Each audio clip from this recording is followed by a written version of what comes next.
মাত্র ৩ দিন আগে বাবার বাড়ি থেকে স্বামীর সংসারে ফিরেছিলেন ১৮ বছরের আলেয়া আক্তার। স্বপ্ন ছিল ১.৫ বছরের মেয়েকে নিয়ে নতুন করে সংসার গুছিয়ে নেওয়ার, কিন্তু সেই ফেরা আর দীর্ঘ হল না। শনিবার শ্বশুরবাড়িতেই রহস্যজনক মৃত্যু হয় তার। পরিবারের অভিযোগ, এটি আত্মহত্যা নয়, বরং পরিকল্পিত হত্যাকাণ্ড।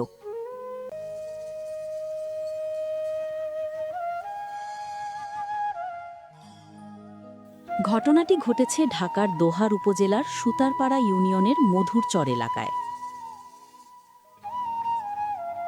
নিহত আলেয়া আক্তার একই এলাকার শেখ হালিমের মেয়ে। পরিবারকে না জানিয়ে ভালোবেসে বিয়ে করেছিলেন মাসুম ব্যাপারীকে, কিন্তু বিয়ের পর থেকেই সুখের বদলে নেমে আসে নির্যাতনের অন্ধকার।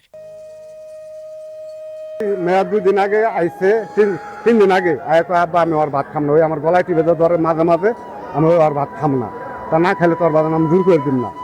পরে আসে ও আর মা আইসে, ওর বাপে আইসে, হাতে পায়ে ধরে ভাই এবার আমার সুযোগ দেন, গোড়া আমি নিয়ে যাই। আমার পোলা আমার মাথা খায়া শুয়েছে, হাত ধরে পায়ে ধরছে। পরে ওই মেয়ের মা তা শুয়ে কইছে ওই ভালো হয়ে গেছে গা, ওই কামার করবো না, আর গাঁজা মদ খাইবো না, ওই শিকার গেছে। তো এতদিন তো যাকে আমরা সামলায় রাখছি, সামলাই পাইনি, ওই যে গেল কিরা কাটে এইবার মতন দেয় নেওয়ার পর এই 3 দিন পরে যে ঘটনা ঘটছে।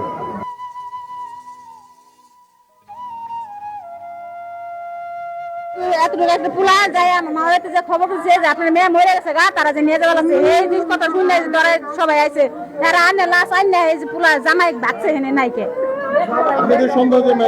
হ্যাঁ, মারে ফেলাইছে, আর কয়েকবারই মারছে, গলা টিপা ধরছে, কয়েকবারই মারছে।